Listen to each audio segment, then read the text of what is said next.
কদর যখন আসতো এই কদরের রাতে ঘুমাতেন না। ইদা জাআল আশরাল আখির আহিয়াল লাইলা আইকাদা আহলা ওয়া জাদ্দা ওয়া শাত্তাল মিজাজ। বিশ্বনবী কদরের রাতগুলোতে রাতে বেশি ঘুমাতেন না, জেগে থাকতেন, ইবাদত করতেন।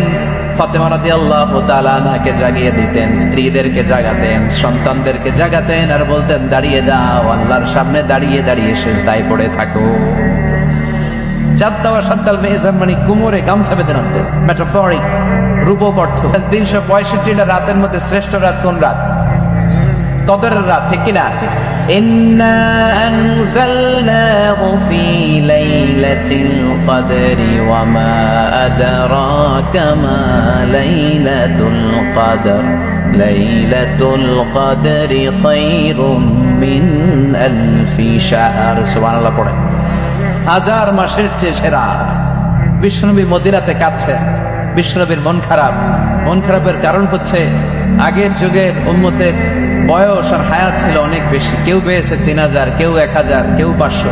বিশ্বনবী কাঁদে আর টেনশন করে, হায় রে আমার গুনাহগার উম্মতের কি হবে? কারণ বিশ্বনবী বলেছেন আমারু উম্মতি মা বাইনা 60 ইলা 70। আমার মেটন ঘরের কি অবস্থা? কত বছর বাঁচে? 90 আছে কে দেখি তো? 90 আছে নাকি? 80 হয়েছে কাজ আছে? আসে নাই, অসুস্থ। 70 আছে কেউ? 70 ডানে ভাই? হ্যাঁ 70 পাওয়া যাবে আশা করি। একজন পাওয়া গেছে, আল্লাহ ওনারা আরো 70 বছর দিও। তো আমার উম্মতি মা বাইনা 60 ইলা 70। বিশ্বনবী বললেন 60 থেকে 70 এর মধ্যে আমার উম্মতরা মরে শেষ। আহা কি হবে আমার উম্মতের? আগের উম্মতরা তো অনেক হায়াত পেয়েছে। আল্লাহ বললেন নবী কাঁদবেন না, লাইলাতুল কদর খায়রুম মিন আলফি শাহর। ওদেরকে হায়াত দিয়েছি আর আপনার উম্মতরে লাইলাতুল কদর দিয়েছি। ও নবী কাঁদবেন না, চিন্তিত হবেন না, বিষণ্ণ হবেন না, ফ্রাস্ট্রেশনে ভুগবেন না। তাদেরকে হায়াত দিয়েছি বেশি, কদর দেই নাই। আপনার উম্মতকে হায়াত দিয়েছি কম, এটা ঠিক, কিন্তু কদর দিয়েছি যেই কদরের রাত 1000 মাসের চেয়েও সেরা। খায়রুম মিন আলফি শাহর। ওই রাতে আপনি এক রাত ইবাদত করলে 1000 মাস ইবাদত করলে যে রিওয়ার্ড আপনি পাবেন, যে সওয়াব পাবেন, ওই সওয়াব আপনার আমলনামায় দিয়ে দিবে কে? আর যারা বুদ্ধিমান নয় এরা খালি কলুর বলদের মতো খাটে। A practicing believer, they don't work hard, they work smart. বিশ্বাসীরা, আল্লাহর প্রিয় বান্দারা, তারা স্মার্টলি কাজ করে, তারা ঘাম ঝরায় না। তারা এমন সময় কাজ করে বসে একদিনের কাজে 1000 মাসের সওয়াব হয়ে যায়। এজন্য কদরের রাতে ইবাদতের দরকার আছে না নাই? বিশ্বনবী কদর যখন আসতো এই কদরের রাতে ঘুমাতেন না। ইদা জাআল আশরাল আখির আহিয়াল লাইলা আইকাদা আহলা ওয়া জাদ্দা ওয়া শাত্তাল মিজাজ। বিশ্বনবী কদরের রাতগুলোতে রাতে বেশি ঘুমাতেন না, জেগে থাকতেন, ইবাদত করতেন। ফাতেমা রাদিয়াল্লাহু তাআলা আনহাকে জাগিয়ে দিতেন, স্ত্রীদেরকে জাগাতেন, সন্তানদেরকে জাগাতেন আর বলতেন দাঁড়িয়ে যাও, আল্লাহর সামনে দাঁড়িয়ে দাঁড়িয়ে সিজদায় পড়ে থাকো। জাদ্দা ওয়া শাত্তাল মিজাজ মানে কোমরে গামছা বেঁধে আনতেন, মেটাফরিক রূপক অর্থ। এখন রূপক বোঝে না মানুষ, মেটাফরিক বোঝে না। আক্ষরিক অর্থে ব্যাখ্যা করতে চায়, এগুলো কপাল পড়া, ঠিক কি না? বিশ্বনবী অনেক মেটাফর ইউজ করেছেন, অনেক রূপক ব্যবহার ইউজ করেছেন। আমি যদি আপনারা বলি তুমি একটা বাঘের বাচ্চা, আপনি যদি বলেন হুজুর আমার জানোয়ার বলে গালি দিলেন কেন? আপনি যদি বলেন আপনি আমার জানোয়ারের সাথে তুলনা করলেন, আমি তো আপনার জানোয়ার বলি নাই, আমি আপনাকে বাঘের যেমনি শৌর্য বীর্য আছে, power and strength and energy আছে, ওইটার সাথে আমি কম্পেয়ার করে আপনাকে বলেছি বাঘের বাচ্চা। তার মানে আপনি জানোয়ার না, আপনি শক্তিশালী। চিল্লাই ঠিক কিরা? কপাল পোড়া এগুলো বুঝতে চান। আল্লাহ তুমি হেদায়েত দাও। তার মানে কদরের রাতে বেশি বেশি ইবাদতের দরকার আছে না নাই? আমরা পেলাম 365 দিনের মধ্যে শ্রেষ্ঠ দিন। কথা বুঝে নাই বোধহয়? 365 রাতের মধ্যে শ্রেষ্ঠ রাত, 12 মাসের মধ্যে শ্রেষ্ঠ মাস, শাহরু রমাদান আল্লাযী উনজিলা ফীহি। তার মানে 365 দিনের মধ্যে আরাফার দিন সেরা, 365 রাতের মধ্যে কদরের রাত সেরা, 12 মাসের মধ্যে রমজান মাস সেরা। তাই বিশ্বনবী বললেন 7টা দিনের মধ্যে জুমার দিনটা হলো সেরা। কামা ফাদ্দালা জামানান আলা জামান। আল্লাহর সুন্নাত হচ্ছে আল্লাহ সময়ের উপর সময়কে প্রাধান্য দেন, দিনের উপর দিনকে প্রাধান্য দেন। সুবহানাল্লাহ পড়ে। তাহলে যে এই সূরাটা নিয়ে আমরা বসেছি, সূরাটার নাম সূরাতুল জুমআ, বিষ্ণু বলেন এটা শ্রেষ্ঠ দিন। সাইয়্যিদুল আইয়াম ফিল উসবু', সপ্তাহের যে 7টা দিন আছে এই 7টা দিনের মধ্যে শ্রেষ্ঠ দিন। সুবহানাল্লাহ পড়েন। এর কারণ কি? এতগুলো দিন থাকতে জুমার দিনের এত ফজিলত কেন? কারণ এই দিনে আল্লাহ তাআলা ফীহি খালাকাল্লাহু সাইয়্যিদানা আদম আলাইহিস সালাম, এই দিনে আল্লাহ তাআলা আদম আলাইহিস সালামকে তৈরি করেছেন। ফীহি আহবাতাল্লাহু তাআলা আদম মিনাল জান্নাহ ইলাল আরদ, এই দিনে আল্লাহ তাআলা সাইয়্যিদানা আদমকে জান্নাত থেকে দুনিয়ায় পাঠিয়েছেন। আল্লাহু আকবার। ফীহি তাকাব্বালাল্লাহু তাওবাতা আদম, এই জুমার দিনে আল্লাহ সাইয়্যিদানা আদম আলাইহিস সালামের তওবা কবুল করেছেন। ফীহি কুবিদা রূহু আদম, এই জুমার দিনে আল্লাহ তাআলা সাইয়্যিদানা আদম আলাইহিস সালামের রূহ কবজ করবেন।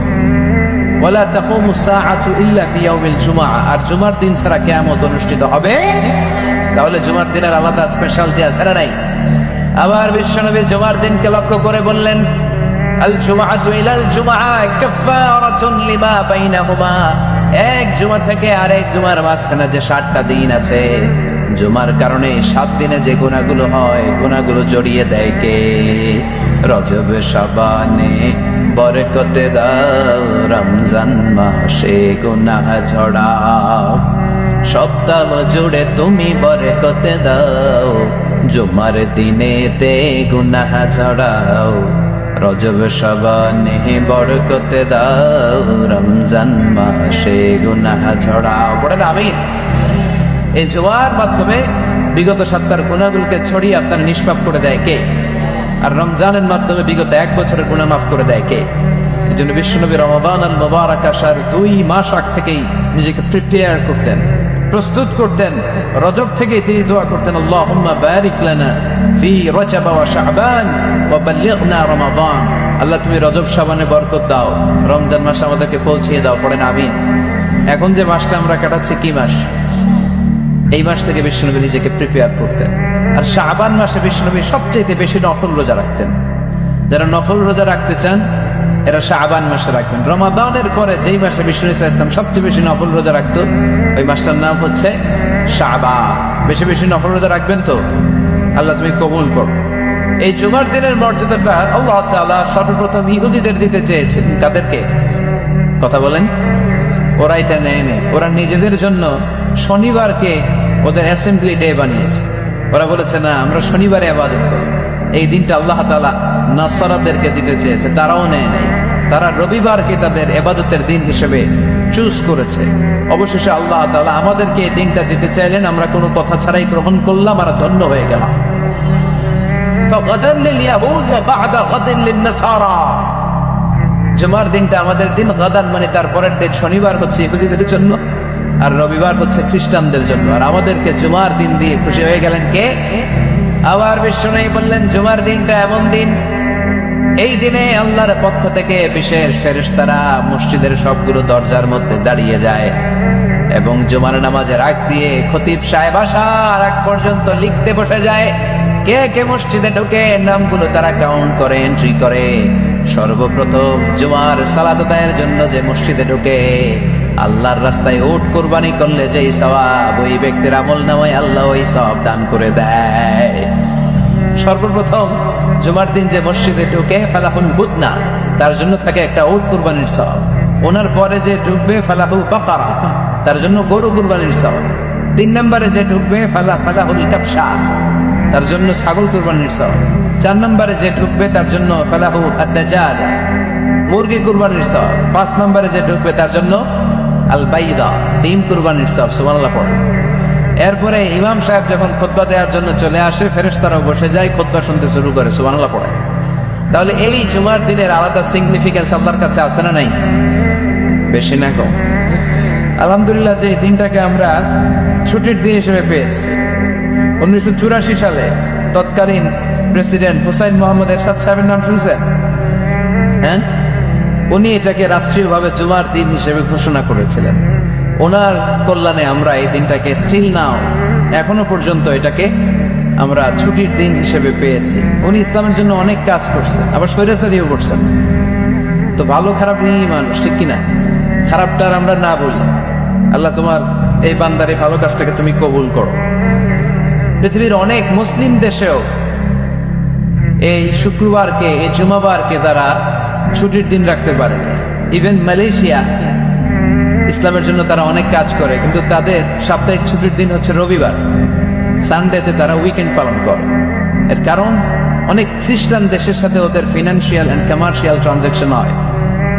তো শুক্রবারে যদি এই কাজ করে, জুমার দিনে যদি এই কাজ করে, আর রবিবারে যদি তারা করতে না পারে, তাহলে একদিন তারা পিছিয়ে যায়। এই ফিনান্সিয়াল ট্রানজাকশনকে ঠিক রাখার জন্য রবিবারে মালয়েশিয়াতে ছুটির দিন হিসেবে ঘোষণা দিয়েছে। কিন্তু বাংলাদেশে সাপ্তাহিক ছুটির দিন কোনটা? খুশি না বেজার? চিল্লায় পড়ে আলহামদুলিল্লাহ। এজন্য রব্বুল আলামিন বলেন, ইয়া আইয়ুহাল্লাযীনা আমানু ইযা নুদিয়া লিস-সালাতি মিন ইয়াউমিল জুমআতি ফাসআউ ইলা যিকরিল্লাহি ওয়া যারুল বাই', যালিকুম খায়রুন লাকুম ইন কুনতুম তা'লামুন। সুবহানাল্লাহ পড়ে। আল্লাহ ডেকে বলে, গোলাম ও আমার ইমানদার বান্দারা, আমার বিশ্বাসী বান্দারা, জুমার সালাতের জন্য যখন আযান দিয়ে দেয়া হয়, ফাসআউ ইলা যিকরিল্লাহ, আল্লাহর স্মরণের দিকে তোমরা ধাবিত হও। ওয়া যারুল বাই', কেনাবেচা বন্ধ করে দাও। যালিকুম খায়রুল লাকুম ইন কুনতুম তা'লামুন, এটাই তোমাদের জন্য কল্যাণকর যদি তোমরা জানতে। সুবহানাল্লাহ পড়ে। ও বিশ্বাসীরা, কারা? মানে আমরা, আমাদেরকে অ্যাড্রেস করে কথা বলছেন, ভালো লাগে না? আল্লাহ যখন আমাদেরকে ডাক দেয়, ভালো লাগে আপনাদের? আল্লাহ আমাদেরকে ডেকে বললেন, গোলাম জুমার সালাতের যখন আযান হয় তখন তোমরা আল্লাহর জিকিরের দিকে ধাবিত হও। এই আযান দ্বারা উদ্দেশ্য হচ্ছে খুতবা দেওয়ার আগে যে আযানটা দেয়া হয়, বুঝতে পেরেছেন?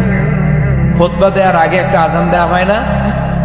দুর্ভাগ্যবশত এই দেশে ওই আযানটা খুব আস্তে আস্তে দেয়, ইমাম সাহেবের মুখের সামনে এসে ছোট্ট ছোট্ট করে দেয়, যাতে কেউ শুনতে না পারে, দেয় না এরকম? কিন্তু গোটা বিশ্বে রফিক ভাই এই আযানটাও মাইকে দেয়, এই আযানটাও মাইকে দেয়। আপনাদের এই চান্দোলাতে এবার আমি জমা পড়ালাম না, দেখলাম এইখানেও আমার সামনে, আমার কানের সামনে এসে এসে আমারও শোনাইতেছে। তাই বললাম এটা মাইকে দেন, জোরে দেন। বলা হচ্ছে যেন আশেপাশে ডিস্টার্ব হবে, কিন্তু সুন্নাহ হচ্ছে আযান মানে অ্যানাউন্সমেন্ট। আযান বিমানা আল-ই'লান, অ্যানাউন্সমেন্ট, ঘোষণা। তো ঘোষণা আসতে দিলে হবে? কথা বলেন। এটাও জোরে দেয়া সুন্নাহ, এটাও আওয়াজ করে দেয়া সুন্নাহ। কি কারণে এদেশে দেয়? আল্লাহু আ'লাম, আল্লাহু আ'লাম। গোটা বিশ্বে আপনি দেখবেন, আপনারা যারা হজ উমরা গিয়েছেন দেখবেন এই আযানটাও মাইকে দেয়, জোরে দেয়, যাতে লোকজন তাড়াতাড়ি চলে আসে। মূলত এই আযানটাই জুমার আযান। এর 1 ঘন্টা আগে আমরা বাংলাদেশে যেটা দেই, এটা আল্লাহ রাসূল সাল্লাল্লাহু আলাইহি ওয়াসাল্লামের জামানায় ছিল না, এটা সাইয়েদনা আবু বকরের জামানায় ছিল না, ওমর ফারুকের জামানায় ছিল না, এটা শুরু হয়েছে সাইয়েদনা উসমান যুন্নুরাইনের জামানা থেকে। তখন মুসলিম ওয়ার্ল্ড খুব বেশি এক্সপান্ড করতে শুরু করলো, বাড়তে শুরু করলো, মুসলমানদের সংখ্যা অনেক বেড়ে গেল, মসজিদে গিজ গিজ করে লোকজন জায়গা হয় না। তো তখন মানুষ যেন জুমার সালাতের এই বরকত, এই মার্সি ব্লেসিংস থেকে বঞ্চিত না হয়ে যায়, মানুষকে আগ থেকে সতর্ক করার জন্য মদিনায় একটা বাজার আছে সুক জাওরা, এই সুকে জাওরার এখানে উনি এই নতুন একটা আযানের প্রচলন করলেন। আলহামদুলিল্লাহ পড়ে। এটাও সুন্নাহ, যেটা সুন্নাতে উসমান। বিশ্বনবী বলেছেন, আলাইকুম বিসুন্নতি ওয়া সুন্নাতিল খুলাফাইর রাশিদিন আল মাহদিয়িন আদু আলাইহা বিন নওয়াজিস। তোমাদের উচিত আমি বিশ্বনবীর সুন্নাতকে যেমনি আঁকড়ে ধরা, আমার 4 খলিফার সুন্নাতকেও তেমনি মারির দাঁত দিয়ে আঁকড়ে ধরা। চিল্লায় এখন ঠিক কিনা?